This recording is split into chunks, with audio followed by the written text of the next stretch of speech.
People might not like the message that fertility decline is a challenge, but the economic models make it clear that it will be without other interventions.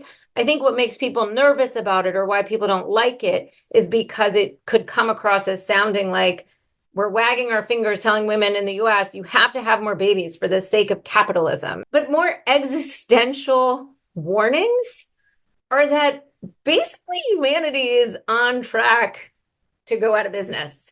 The fertility rate of most developed countries is declining. What is the future of this trend and how will it affect the economy? We're talking about this with an expert who's done a lot of research on this topic. She is Melissa Kearney. She is the professor of economics at the University of Maryland, a research associate at the National Bureau of Economic Research. She's testified before the U.S. Congress on the subject of income inequality. And she's the author of several works, including her latest book, The Two-Parent Privilege, How Americans Stopped Getting Married and Started Falling Behind. Welcome to the show, Professor. Good to have you. Thanks so much for having me. The subject of fertility declines is not something that's discussed a lot in mainstream media, although it has been picking up recently. I saw you on CNBC, for example. Generally speaking, walk us through what is happening right now. So the US now has a fertility rate that puts us below replacement level. That's why people are starting to wake up and pay attention to this issue. What that means is that the typical woman in the US is now expected to have fewer than 2 kids over her lifetime. And that poses a challenge because that means that our natural population, right, setting aside immigration, is expected not to be reproducing itself of the same size. And so eventually, if you have below replacement level fertility for long enough, you're going to wind up with a shrinking population. And sooner than that, we're going to have a shrinking working age population. And so that's what the US is facing now, which of course has been a challenge already in some Asian countries and some European countries. And so that's what's happening, and that's why it's a big issue. You have a paper called The Causes and Consequences of Declining U.S. Fertility. And in it, you've addressed several of the, well, causes and consequences. There's a chart here that I like to bring to the viewer's attention. It says children ever born by a mother's age and birth cohort. And what we've seen over the past couple of decades is that in every single cohort by age, the subsequent cohort has seen fewer numbers of children born by women as people have gotten, closer to the millennial and Gen Y populations. Why is that? Why is it that previous generations have been having more kids? Yeah, so of course we had the baby boom in the middle of the 20th century, but since the cohort of young adults or young women born in the 80s, et cetera, it's been declining, as you say. Let me point out the reason why this was really important to look at the data in this way is because for a long time, what people were saying is, well, women are just having kids at later ages. They're delaying childbearing, and eventually they're going to catch up.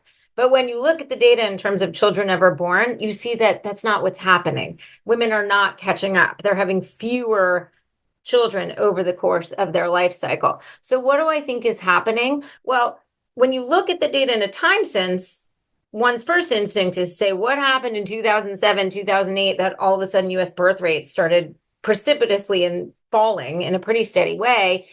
After the financial crisis, people expected the birth rates to recover, and it didn't. So besides the financial crisis, there's really nothing that happened that would have led to a contemporary reduction in birth rates. So I think the better way to think about it is that cohorts are making different decisions than the generations right before them. And what do I mean? Well, for lack of a better term, my colleague and I refer to it as shifting priorities. People are deciding to resolve the tension between the financial and time cost of having kids with other ways they might want to spend their time, whether that's pursuing careers, pursuing leisure. They're resolving that conflict in a different way that just looks like shifting priorities. This is consistent with what we're seeing in other high-income countries. Essentially, a way to think about that is people are placing the activity of having and raising children in a less central way to their adult lives. That's sort of a broad framing on it, but I think it's important to think of it that way as opposed to, oh, all of a sudden student debt came too high or childcare became too expensive. We're going to come back to the root causes of this in just a bit, so I'll dig a bit deeper into what you just said. But just going back to the declining fertility rate, ultimately, why do we care, is my question. The population hasn't really been growing at the same pace as it was 100 years ago. This seems to be a global issue. From an economics perspective, why does it matter? Yeah, I mean, once we have a aging population and a shrinking working age population and eventually a shrinking population, we're really faced with the prospect of less economic growth. And so let me just start there, right? The worry is that a smaller working age population doesn't just mean lower GDP, but actually lower GDP per capita. What do I mean by that? I mean the prospect of less innovation, fewer technological developments. Why? Because a larger, younger workforce is associated with more economic dynamism. And so that I think is the primary worry, is that we're going to wind up with fewer innovations, fewer technological advancements, and ultimately lower living standards. Now, of course, that doesn't have to happen. We can make up for a smaller working age population. Well, immediately we could make up for a lower native working age population with more immigration. Eventually we run into troubles because fertility is declining globally. But let's set immigration aside. We could still prevent this by making really dedicated investments in human capital, in technology, so that we can be just as innovative and dynamic with fewer people. But that requires a lot of steps to be taken, right? So there is just this worry of having fewer working age people leads to less economic growth. Immediately, of course, there's also the fiscal challenge. And again, this isn't insurmountable, but it's just a matter of fact that if we have fewer working age people and the population is aging, the design of our social insurance programs, Medicare, Social Security, disability insurance, their fiscal challenges take on greater urgency. And by the way, the reality of the fertility rate makes the situation or the fiscal sustainability of Social Security worse than the Social Security actuaries are predicting. And so that requires adjustments in the way we tackle social insurance in this country.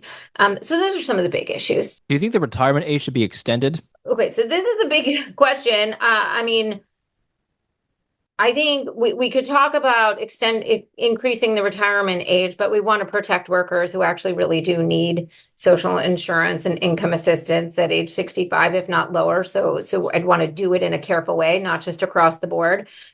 There's other things that I would advocate for, but ahead of that, I would means test benefits, which of course is not politically popular, but why we're sending checks of $40,000, $50,000 a year to very high wealth Americans, it's hard for me to justify.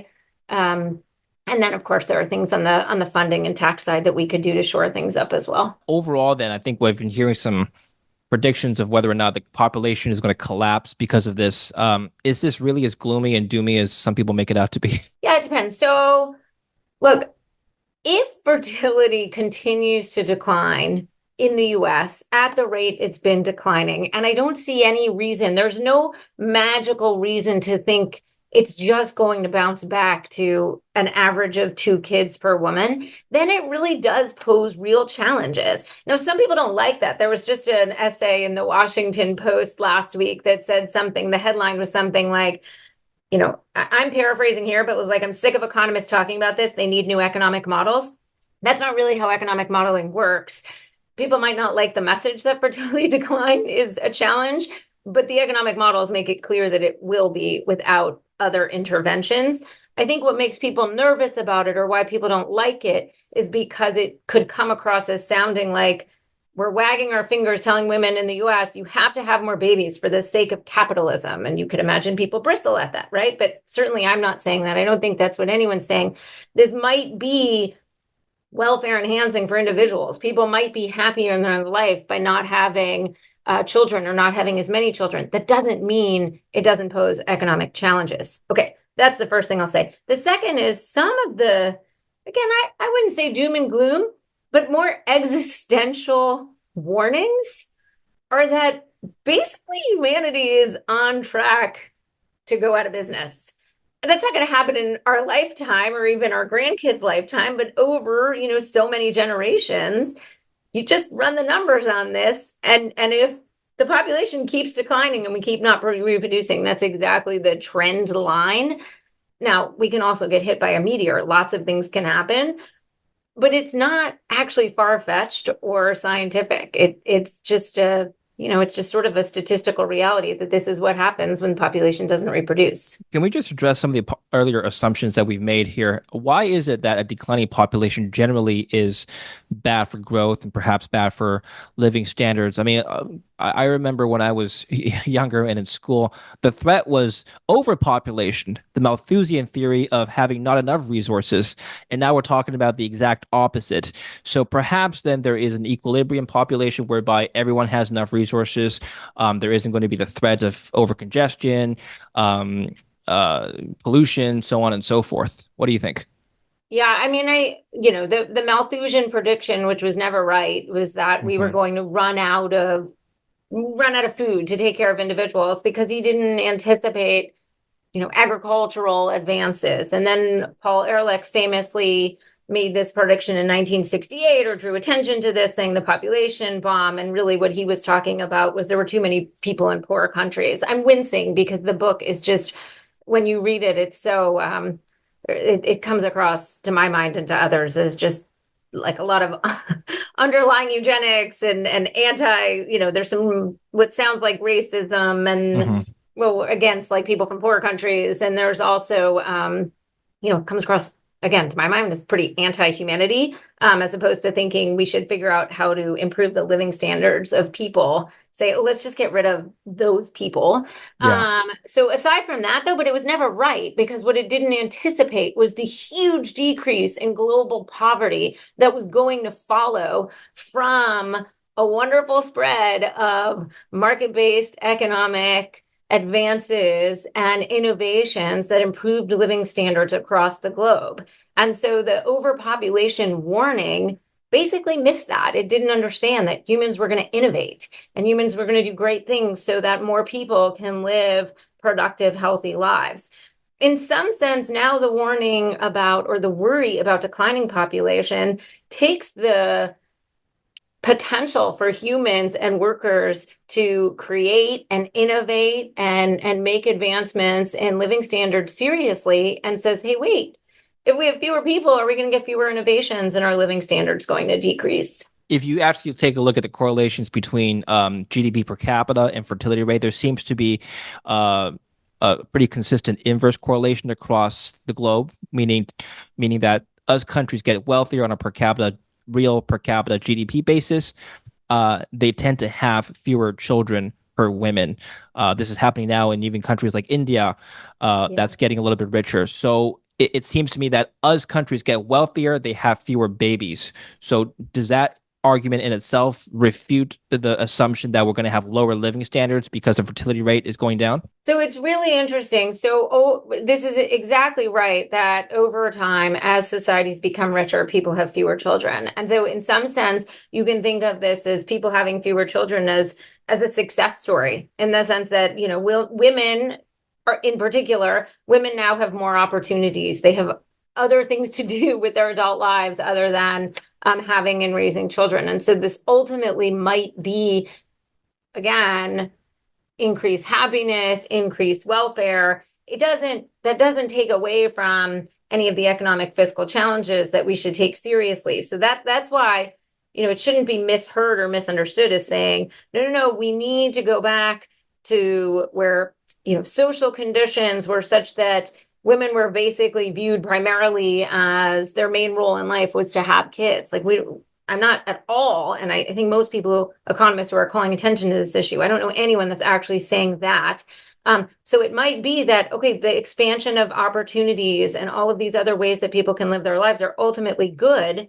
But again, that doesn't mean that having fewer workers is not an economic challenge. There's been some governments around the world that have tried to address this by providing incentives to have more kids, tax deductions, for example.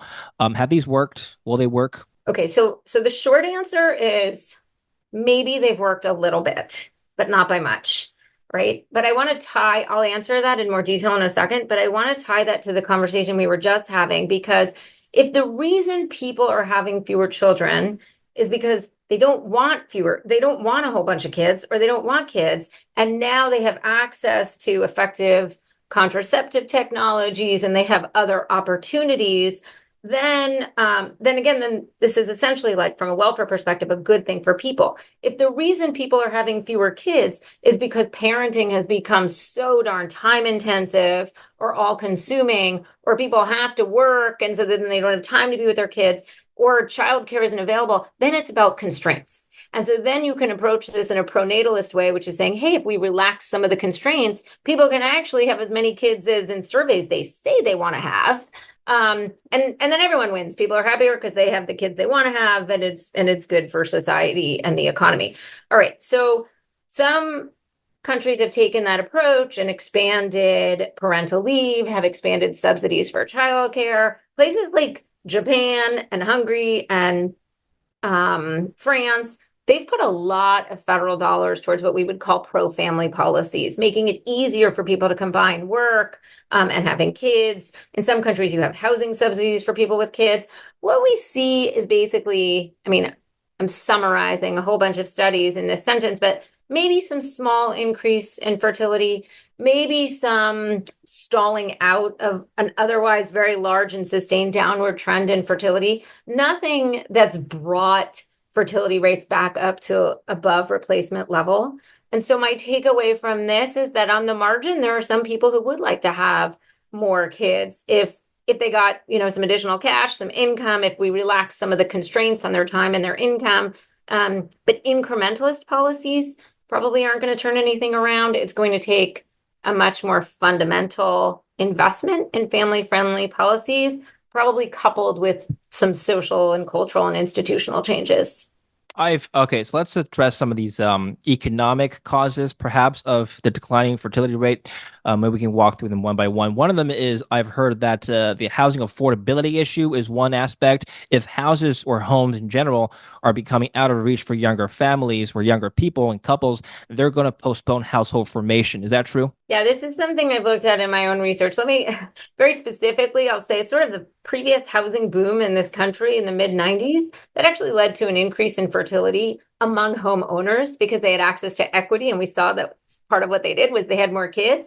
In areas where the market was dominated more by renters, you saw a reduction in fertility because for renters trying to get into a home when it's more expensive, it's harder. And so we have evidence. I mean, that's just one study, but other people have done similar studies. The cost of housing for people trying to enter the housing market does have some deterrence effect on fertility. An increase in home equity for people who own homes, that's good for fertility. More generally, the question about house prices and family formation, it's not that simple. In research that I'm doing, it's ongoing. What we're finding is basically when house prices, for people growing up in their 20s in areas where the house prices are higher, they're more likely to live with their parents or they're more likely to live with roommates. It doesn't seem, so they're less likely to live alone. It doesn't seem to be affecting the do I get married decision. So I think the reduction in marriage is a bit, and starting a family is a bit more, the answer is a bit more nuanced. Yeah, and it seems to be a global trend as well. We can't ascribe rising home prices to every other country being a cause. What is there an underlying denominator for this happening in Europe, Japan, Asia, other Asian countries, right? China, Korea, India, different cultures, different norms, yet this trend is happening worldwide. Yeah, I mean, again, this is why we've sort of it's unsatisfying in some sense because we can empirically reject a whole bunch of very specific things like the price of childcare or student debt or an increase in women's wages. And so we're left with what feels more like a residual explanation. But to your point, it's pretty universal. So it's like as countries become richer, we see shifting priorities, people make different decisions. One thing I think is important to point out is in the 80s, there used to be a very clear negative relationship between female labor force participation and fertility rates in an aggregate level across countries. You saw countries with,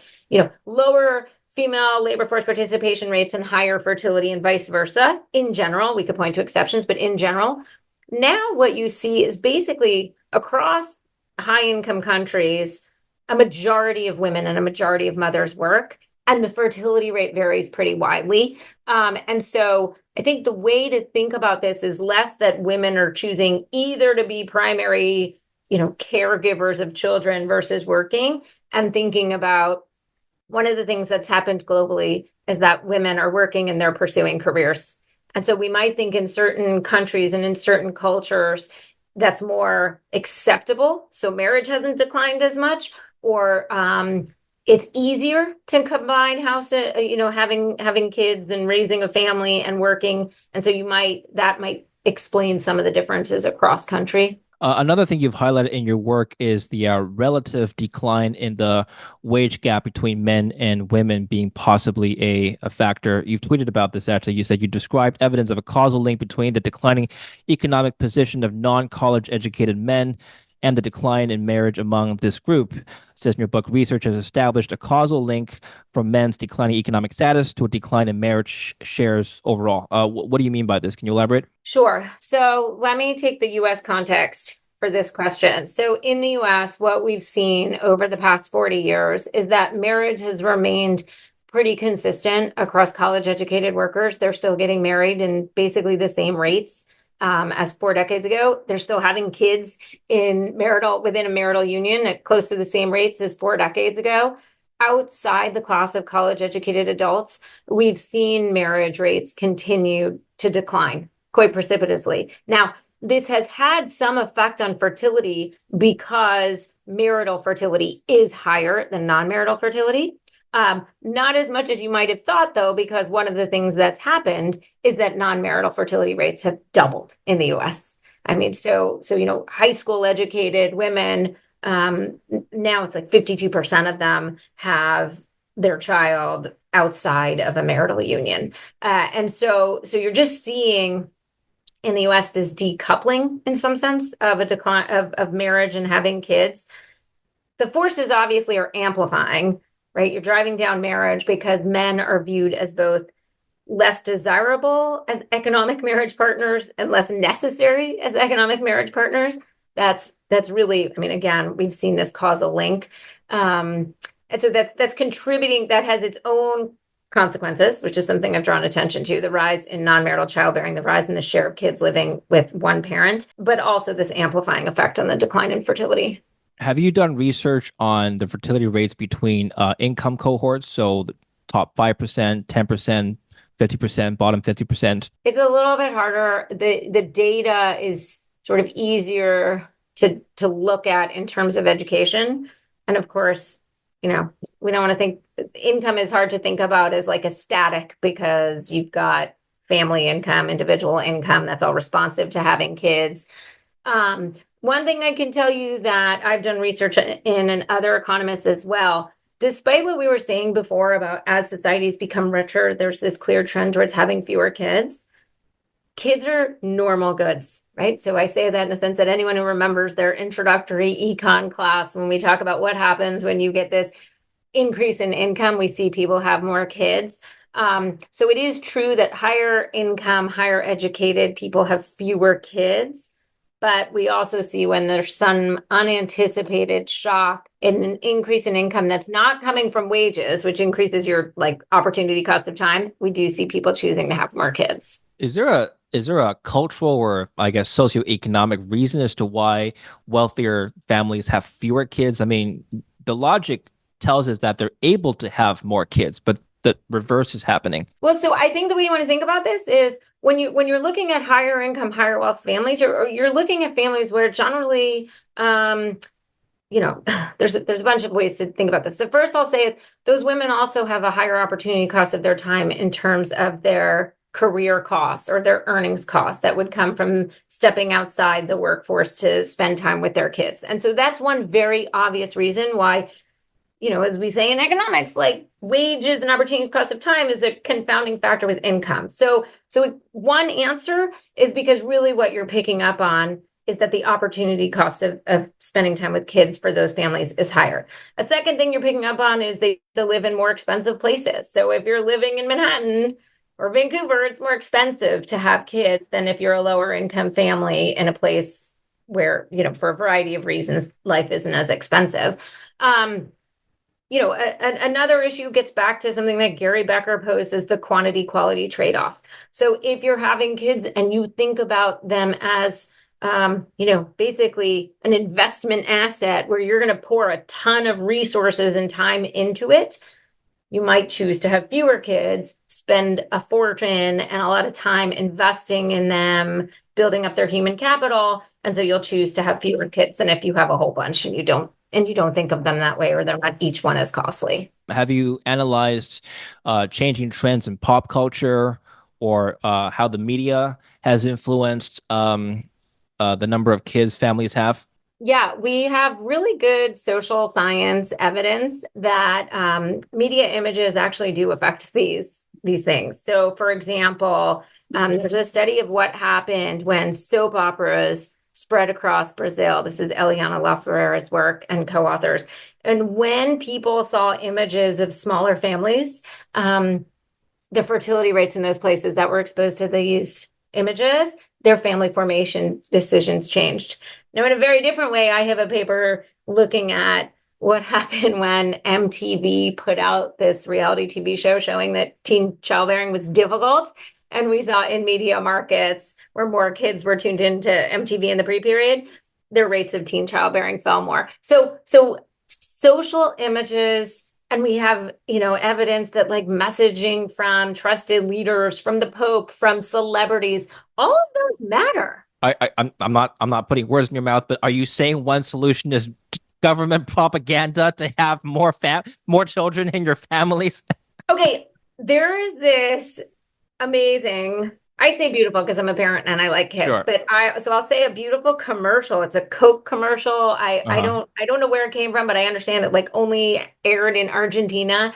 And basically, it's a couple, they're super happy, they're adorable, their life looks like great and easy and fun. And then they have a kid, and it's like they can't sleep anymore because the kid comes in their room and the kid's always making messes. And then at the end of the commercial, the wife brings the husband a Coke can and a positive pregnancy test, and they both are overwhelmed with joy at having another kid. And like, if you're a parent and you love kids, you cry at this commercial. But I was like, this is actually really interesting because you could call it propaganda, but it's a pro natalist message. So I'm not advocating propaganda, but social messaging matters. Social messaging matters. Let's talk about technology. We're reaching a point where people are talking about a lot of our lives being automated. So let's just address the AI aspect. To what extent can this affect productivity? And if we assume that productivity can be impacted, to what extent can it affect household formation? Presumably, if one parent is able to earn more because of huge gains in productivity, we don't need a second parent to be in the labor force. Yeah, this is what's so interesting, and this is why I view innovations, technological innovations or government policies or programs that relax constraints on households as, ultimately allowing people to make choices that better reflect their preferences.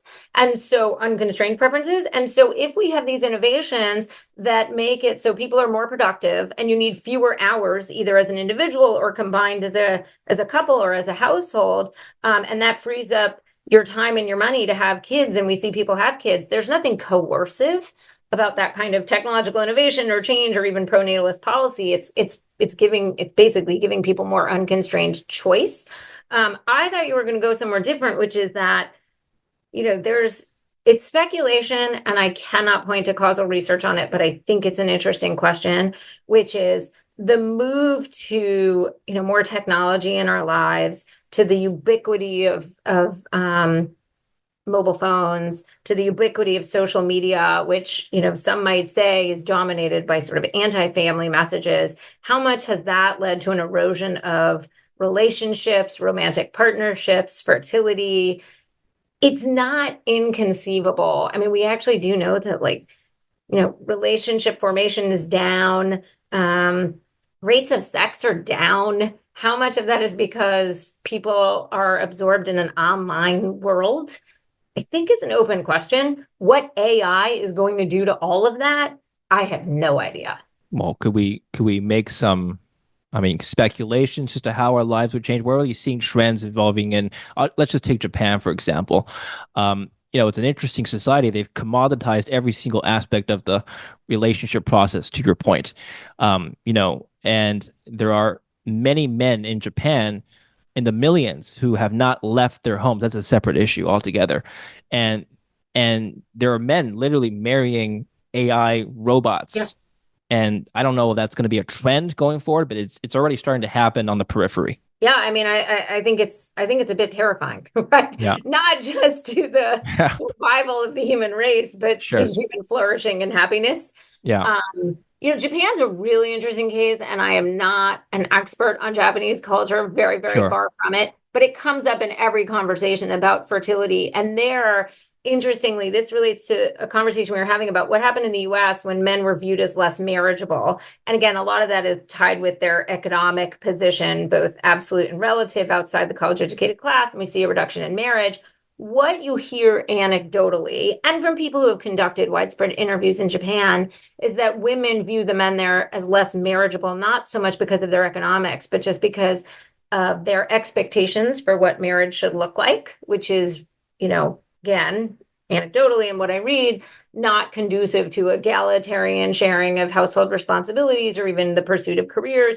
And so if men become less marriageable because of all those other features in a culture like Japan, where non-marital childbearing is so frowned upon and so uncommon, you get both a reduction in marriage and a very severe reduction in fertility. To what extent does lower fertility actually affect the happiness of women in particular? Have you looked at surveys or done surveys yourself, interviewing women about how happy they would be if they had zero kids, one kid over two kids, so on and so forth? Yeah, I actually this is on my ever growing to-do list. I've not conducted a survey like that. That's not the kind of research I tend to do, but Okay. I can't find survey evidence that answers the question the way I Hmm. want to. So I'd like to sort of put out and design a survey along these lines. And here's why. There are surveys out there that ask people how many kids they thought they'd have versus how many they have. And some people will point to the discrepancy there, which basically shows that people say they wanted to or want to have more kids than they actually have. They point to that as evidence that the reason people aren't having more kids is because of constraints, because of childcare constraints or limited income, et cetera. And, as an economist, I'm not really sure how to interpret that because if you asked me before I had kids how many I wanted, I would say more than how many I ultimately had once I actually had kids and realized how hard it was to have kids and maintain a career, et cetera. So that's more like learning by doing as opposed to a policy failure that we could address. And so I think thinking about how many kids, what's your anticipated sort of how much you're going to like it, how hard it's going to be at different sort of stages of the life cycle would be informative. The other thing that I think a lot about, and I haven't figured out how to test, we have a lot of messaging. It's very clear of what is, I think, unfortunately and inaccurately referred to as the motherhood penalty in economics, right? So what people mean by the motherhood penalty is it's very, very clear in the data that after a woman has a kid, her earnings fall relative to women who don't have kids and relative to men who have kids. And so that's been described and labeled as a motherhood penalty. The reason I think that framing is inaccurate and unjustified is because we can't tell from any of the surveys that I've seen whether women are making that choice to reduce their hours of work, because this is where it's coming from, because they actually realize I want to spend time with my child, or if it's a constraint. And so this gets to your question of if you're looking at 24-year-old, they know very clearly it's going to be hard to have kids. They can't work as much. They can't go out with their friends as much. They're going to have to spend their money on their kids. How much are they going to get happiness or satisfaction out of being a parent? That Yeah. seems much harder to infer or have in your decision making before you actually do it. The statistic that women earning more over time makes men less dateable and marriageable is an interesting way to look at it. But can the reverse be applied, meaning that if women earn more, are they less marriageable in the eyes of men who may seek partners who earn less than them? Yeah, this. There are studies in this. It's not my own research and thinking research by Marion Bertrand and others in the US context showing that I'll give one specific example of this. When couples reach the point where women make more than half of household earnings, the risk of divorce increases. In marriage markets, think of them like labor markets, in marriage markets where women make more money than men, the likelihood of marriage decreases. So even in today's society, which we might say is more liberal when it comes to gender norms than 40 years ago, we do see that there's this tension of an expectation that women not be primary breadwinners. Again, they're more likely to be primary breadwinners now than 40 or 50 years ago, but there's still a demonstrated social norm or aversion to that. Interestingly, this is why I think this is really interesting to think about. College educated women or college educated men have not seen the decline in marriage that we've witnessed outside the college educated class. And that's true in both the US and other high income countries. Even though college educated women have done phenomenally well in the labor market and in terms of economic opportunities over the past 40 years, college educated men have done better. And so for that group, you don't have this inversion of relative economic position as much as you do outside the college educated class. Let's assume the fertility rate continues to decline and the population does indeed decline. What will that do to consumer price inflation, the CPI index? Will we see more or less inflation, do you think? I mean, it's interesting. There are some sort of industries and sectors that are paying attention to this. Like if you produce diapers, Mm-hmm. your business model is in trouble. Sure. And so I think it's going to depend on the class of consumer goods. Okay. Sorry, the other sector, I just want to Yeah. say it's different than consumer goods or CPI, but the other sector that needs to be concerned about this, of course, is the education sector. I mean, we already see elementary schools around the country closing, but but we're starting to see the impact of smaller cohorts affecting the higher education sector. And so that's another sector that needs to be concerned about this. On the one hand, suppose we have a declining population globally, there's less demand for goods, right? On Yeah. the other hand, we could argue that, well, there's fewer people to produce those goods. So do you think that supply will ultimately outweigh demand or vice versa? I mean, people worry. This is the classic worry about secular stagnation. If you've got fewer consumers and fewer workers, there's less, there's, investments going to decrease. And so, this is not, I can't put a good prediction on it, but again, I take seriously worries about that kind of secular stagnation. Ultimately, what do you think should be done? Let's assume, for the sake of argument, that the fertility rate will decline. That will lead to a declining population, which would lead to economic growth. Let's also assume we want to reverse this trend of declining economic growth for prosperity reasons. So should we incentivize higher fertility rates? Should we incentivize more immigration? Should we boost investments in AI to, I guess, incentivize women to spend less time working and actually rearing kids? I mean, what do you think should be done? Okay, I mean, immediately in the US, we should have more legal immigration, right? So that's like an immediate way to address the worries about a smaller workforce and an aging population. So we need more legal immigration. We need more investments in basic research and science. You might point to AI, but I would say basically we need more investment in the basic science and the research that's going to lead to an innovation and medical advancements and those kinds of technologies. But not because it will free up women from having to work, right? But because that will make all of us more productive. And so we can maintain economic growth and innovation with a smaller workforce. In terms of women working, the way I would think about this for any sort of pro-natalist policies it's not so stark anymore. It's not that women are either working or having kids. Think about this as most women are working, and then some of them have kids or not. And so what I would do is I don't really like thinking about it as incentives, but rather eliminating the constraints and the frictions that make it so hard for parents to combine work and having kids. And that means much more pro-family policies in the US. And, yes, an expanded child tax credit. Yes, much more public funding towards high quality childcare, more parental leave, all of the things that make it easier for, again, this isn't coercive. This is allowing people who want to have kids to feel like it's more possible to have kids and maintain the work and the careers that they either feel are financially necessary or that they derive satisfaction from. Well, let's talk about immigration for just a minute here.